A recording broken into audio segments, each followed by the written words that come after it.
Sir के बारे में थोड़ा सा मैं परिचय दे दूं तो सर जो हैं एक बहुत बड़े बिजनेसमैन हैं और सर के पास बहुत सारे एरोप्लेन था, सबको बेच करके अभी नेपाल के लोग सम्राट अशोक महान को किस रूप में देखते हैं?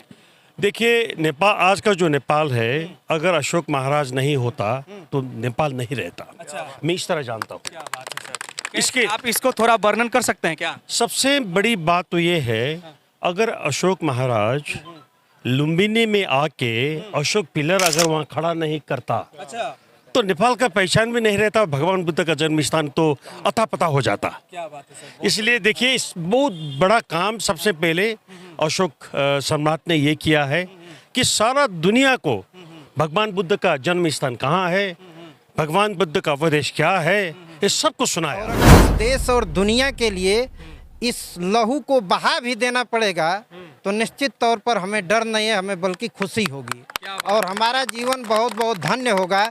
इसीलिए हमने मरने के डर को छोड़ करके हम कब धन्य होंगे, जब इस भारतीय संविधान और भारतीय झंडे की रक्षा करते करते हम शहीद हो जाएंगे। अभी हम बिहार की राजधानी पटना में हैं और पटना में सम्राट अशोक महान का जन्म उत्सव मनाया जा रहा है और ये जन्म उत्सव सम्राट अशोक क्लब के द्वारा मनाया जा रहा है। और अभी मैं कृष्ण मेमोरियल हॉल के पास हूँ, बगल में अशोक राजपथ है। जो ये अशोक राजपथ है, आज नहीं बल्कि ये हजारों साल पहले ही इसका नाम अशोक राजपथ पड़ा था। हमारे साथ सम्राट अशोक क्लब के वरिष्ठ अधिकारी हैं जो यहाँ पर मौजूद हैं। साथ ही साथ ये सर नेपाल से चल करके यहाँ पर सम्राट अशोक महान का जन्म उत्सव मनाने के लिए आए हुए हैं। और बिहार के सटे हुए उत्तर प्रदेश, झारखंड जो भी राज्य है, उस राज्य के तमाम जिला से भी लोग यहाँ पर सम्राट अशोक महान का जन्म उत्सव मनाने के लिए आए हुए हैं। आप देख सकते हैं कि ये भारत का राष्ट्रीय प्रतीक जो सारनाथ के खुदाई में मिला था और ये भारत के राष्ट्रीय प्रतीक में इसको शामिल किया गया। जो महान सम्राट अशोक ने इस तरीके से अभिलेख बना करके पूरे दुनिया में ये संदेश दिए कि किस तरीके से लोगों को जीना है। सारे जीवन शैली के बारे में उन्होंने बताया और पूरी दुनिया को शांति का संदेश दिया। हमारे साथ नेपाल से आए हैं, साथ ही साथ सम्राट अशोक क्लब के वरिष्ठ अधिकारी हैं, सच्चिदानंद मोर सर हैं, भीषम सर हैं। सभी लोग से बातचीत करेंगे और सम्राट अशोक महान के बारे में जानेंगे। सबसे पहले सर, सीके टीवी इंडिया में बहुत बहुत स्वागत है। बहुत धन्यवाद। कैसे हैं? बहुत अच्छा लगा। मुझे पता नहीं था कि इतना भव्य होगा आज का कार्यक्रम। सबसे पहले ये अशोक क्लब के सम्राट क्लब के अध्यक्ष है और सारे भाई और मेरे मित्रों को मैं धन्यवाद करना चाहता हूँ कि ऐसे महान पर्व में मुझे यहाँ आने का मौका मिला। सर के बारे में थोड़ा सा मैं और परिचय दे दूं तो सर जो हैं एक बहुत बड़े बिजनेसमैन हैं और सर के पास बहुत सारे एरोप्लेन था, सबको बेच करके अभी जो है नया बिजनेस स्टार्ट किए हैं। और मैं इनके बारे में जितना तारीफ करूंगा उतना कम पड़ जाएगा, बाकी विशेष इन्हीं से जानते हैं। सर, आप अपने बारे में थोड़ा खुद से परिचय दे सकते हैं क्या? नहीं, सबसे बड़ा परिचय तो यह है कि मैं बुद्धिस्ट हूँ, शाक्य वंश के हूँ, हम लोग अशोक वंश के हैं। अच्छा। यही सबसे बड़ा मेरा पहचान है, मेरा धन है। धन तो आना जाना होता ही रहता है, पर ये किसी को भाग्य में नहीं मिलता है, हम ही लोगों को मिलता है। इसलिए मेरा परिचय, मैं नेपाल से आया हूँ, काठमांडू में मैं रहता हूँ। अभी आपने जिक्र किया कि मैं बिजनेस में था, अभी भी थोड़े बहुत बिजनेस में हूँ। अब फिर भी अब ये शत्रुघ्न साक्य सर और अपने डॉक्टर सच्चिदानंद से मुलाकात हुआ और हम लोग सब मिलके अशोक के जो महान जो कार्य है उसको हम लोग अब जिम्मा लेके हम लोग को बढ़ाना है। देखिए सर, नेपाल के लोग सम्राट अशोक महान को किस रूप में देखते हैं? देखिए, नेपाल आज का जो नेपाल है, अगर अशोक महाराज नहीं होता तो नेपाल नहीं रहता। अच्छा। मैं इस तरह जानता हूँ। क्या बात है सर, आप इसको थोड़ा वर्णन कर सकते हैं क्या? सबसे बड़ी बात तो ये है, अगर अशोक महाराज लुम्बिनी में आके अशोक पिलर अगर वहाँ खड़ा नहीं करता अच्छा, तो नेपाल का पहचान भी नहीं रहता, भगवान बुद्ध का जन्म स्थान तो अता पता हो जाता। क्या बात है सर। इसलिए देखिए, इस बहुत बड़ा काम सबसे पहले अशोक सम्राट ने ये किया है कि सारा दुनिया को भगवान बुद्ध का जन्म स्थान कहाँ है, भगवान बुद्ध का उपदेश क्या है, ये सबको सुनाया। और बहुत कुछ कहना है। हमारे साथ भी है जी जी सर, डॉक्टर सच्चिदानंद मौर्य सर हैं, और इनके बारे में मैं जो भी बोलूँगा, जितना तारीफ करूँगा उतना कम पड़ जाएगा। ये राष्ट्रीय प्रवक्ता है सर, सबसे पहले बहुत बहुत स्वागत है। Thank you thank you. सम्राट अशोक महान के बारे में थोड़ा सा शॉर्टकट में परिचय एक बार फिर से हो जाए, ताकि लोग नहीं जानते हैं वो लोग भी जाने। सबसे पहले मैं सम्राट अशोक क्लब का राष्ट्रीय प्रवक्ता हूं, जी जी। और आज 28 सालों से हाँ। हमारे ही साथ हमारे राष्ट्रीय अध्यक्ष महोदय डॉक्टर दीनानाथ जी यहाँ खड़े हैं, जी। हमारे राष्ट्रीय महासचिव शत्रुघ्न जी खड़े हैं, और इनके साथ ही हमारे लाखों जंबाज साथियों के दम पे आज 28 साल से यह जहाँ सम्राट अशोक को कोई जानता नहीं था, इसी पटना में देखिए आज से 20 साल पहले कौन जानता था अशोक को, लेकिन आज तो होड़ लग गई होर्डिंग लगाने की। तो निश्चित रूप से सम्राट अशोक क्लब के कार्यकर्ताओं को बधाई देता हूँ कि आप लोगों की मेहनत का नतीजा है कि जो नहीं भी जानते थे आज अशोक को नाम लेने पर मजबूर हो गए। एक सवाल मेरा और रहेगा, जो सम्राट अशोक महान का जहां पर जन्म हुआ था, जिस जगह पर, ये बगल में संदलपुर है, उसको आज लोग खंता के नाम से जानते हैं। खुदाई में वहां पर उनके महल के जो अवशेष निकला, लकड़ियां मोटे मोटे निकला, मैंने वहां पर कई बार कवरेज किया है। वहाँ पर लोग आसपास के लोग नाला के पानी बहाते हैं, ये किस तरीके से ये सही है? वहाँ पर उनका थोड़ा सा और अच्छा होता है। आज अभी मैं आया हूँ कन्वेंशन केंद्र में, रात में मैं यहाँ पे आया, तो रात में यहाँ राजकीय समारोह मनाने की तैयारी हो गई थी। इतना सुंदर समारोह मनाने की तैयारी थी, वहाँ पे लिखा था कि सम्राट अशोक के जन्मोत्सव के अवसर पर राजकीय समारोह मुख्यमंत्री के द्वारा किया जाएगा। तो जब ये लिखा हुआ था तो इतना मुझे खुशी हुई कि जब मैं पहली बार पटना आया था तो जो सबसे सम्राट अशोक के ज़माने की जो सबसे बुलंद जगह थी, आज वो सबसे गंदी जगह पटना की थी, आज उस जगह का नाम है बुलंदी बाग, जिसकी आप चर्चा कर रहे थे। जी बिल्कुल, बुलंदी बाग, सही बोल रहे हैं। तो और हमारे साथ राष्ट्रीय अध्यक्ष सर हैं, सबसे पहले सर बहुत, राष्ट्रीय महासचिव, सबसे पहले सर बहुत बहुत स्वागत है। मैं दिल्ली में रहता हूँ, और सम्राट अशोक क्लब ने जब से सम्राट अशोक महान को ठीक से पढ़ना शुरू किया, तो ऐसा लगता है कि अभी हम लोग कभी नहीं ठीक से पढ़ पाए हैं। सम्राट अशोक का जो नाम है ना, उसको ठीक से, मतलब भारत के लिए कितना बड़ा योगदान है उनका। पूरी दुनिया में जो वसुधैव कुटुंबकम का जो संदेश सम्राट अशोक महान ने दिया, और सम्राट अशोक महान की वजह से पूरी दुनिया में भारतवर्ष को जाना जा रहा है, भगवान बुद्ध को जाना जा रहा है, भगवान बुद्ध की वजह से जाना जा रहा है। दुनिया में जब हमारे लीडर्स जाते हैं तो वहाँ वो कह के आते हैं कि हम उस देश से आए हैं जहाँ पर गौतम बुद्ध जन्म लिए थे और उन्होंने शांति का संदेश दिया, और हम उस देश से आए हैं जहाँ पर सम्राट अशोक महान जैसा लोक कल्याणकारी शासक जन्म लिया और वहाँ शासन किया। उस समय उनका शासन जो है यहाँ से लेकर के ग्रीक और इजिप्ट तक फैला हुआ था, और पूरा चीन और जो ये मंगोलिया वगैरह सारा का सारा भारतवर्ष की सीमा में आता था, और पूरी दुनिया का जो अर्थव्यवस्था है उसका 35% जो हिस्सेदारी थी वो भारत की थी।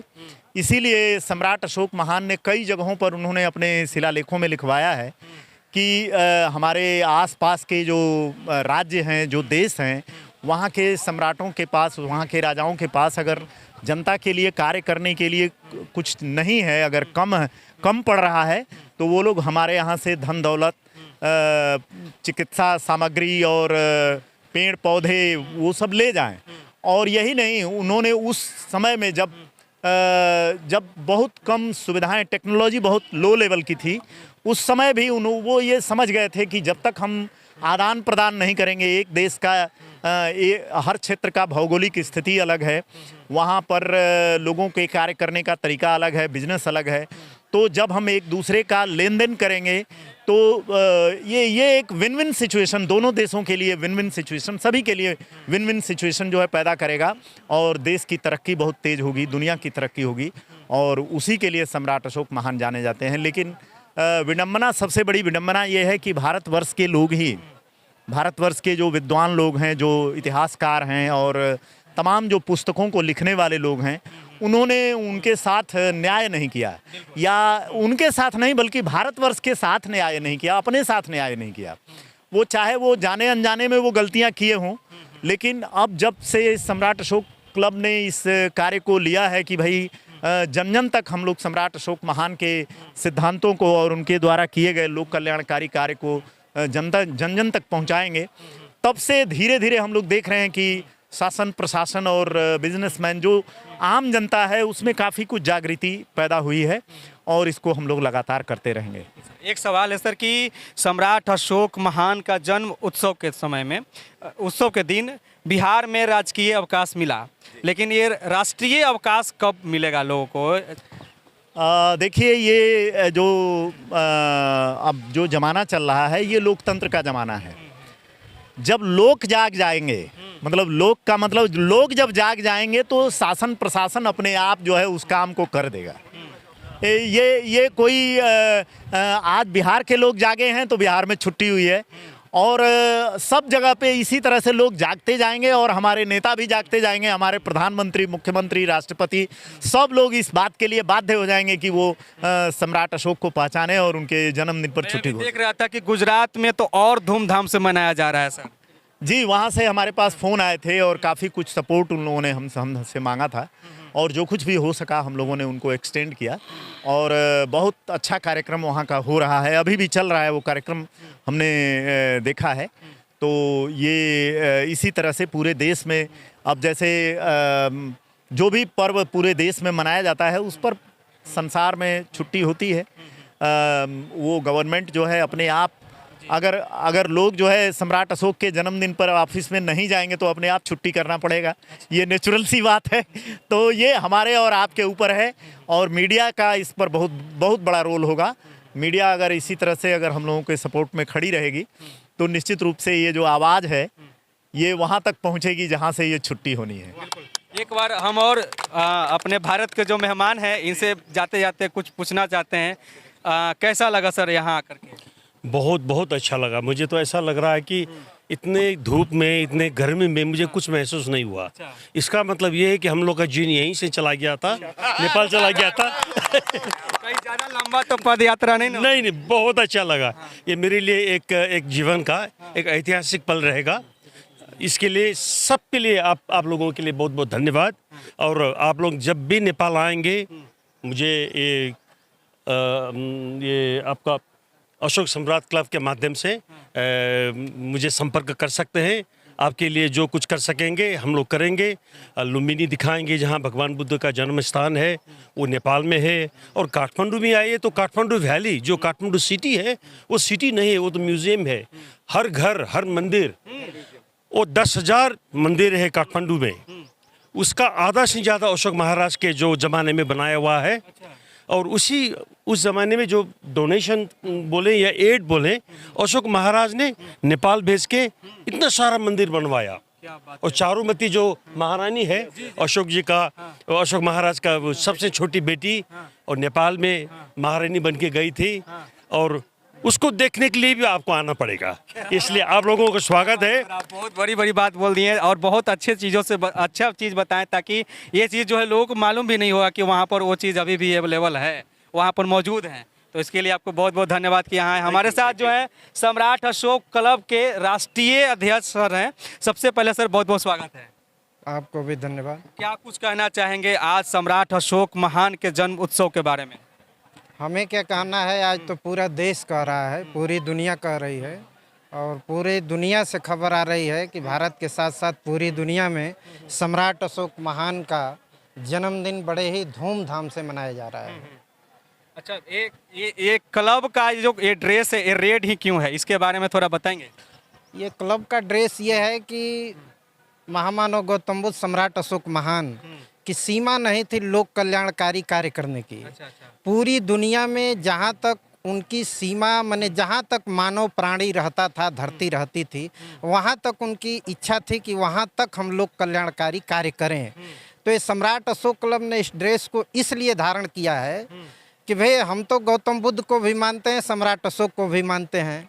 अगर हम गौतम बुद्ध के आदर्श पर पूरी दुनिया समझेगी तो ठीक है, नहीं तो फिर सम्राट अशोक महान के आदर्शों पर भी उसके लिए सफ़ेद ड्रेस न कह करके हमने मेहरून ड्रेस को धारण किया है। क्योंकि हमारे अंदर जो मेहरून ड्रेस के अंदर जो चीज़ें हैं वो इसी रंग से मेल जोल करती है। और अगर इस देश और दुनिया के लिए इस लहू को बहा भी देना पड़ेगा तो निश्चित तौर पर हमें डर नहीं है, हमें बल्कि खुशी होगी और हमारा जीवन बहुत बहुत धन्य होगा। इसीलिए हमने मरने के डर को छोड़ करके हम कब धन्य होंगे, जब इस भारतीय संविधान और भारतीय झंडे की रक्षा करते करते हम शहीद हो जाएंगे। बहुत बहुत धन्यवाद सर आपको, आप सबको हमारे साथ जुड़ने के लिए। तो बाकी आप लोग बताइएगा कि आप लोग को क्या कुछ कहना है। आज भारत ही नहीं बल्कि विश्व विजेता चक्रवर्ती सम्राट अशोक महान का जन्म उत्सव पाटलिपुत्र के धरती, जो आज पटना के नाम से जाना जाता है, यहाँ के कृष्ण मेमोरियल हॉल में मनाया जा रहा है सम्राट अशोक क्लब के द्वारा। आप देख रहे थे CK TV India news Chitranjan Kushwaha के द्वारा। नमस्कार, जय हिंद।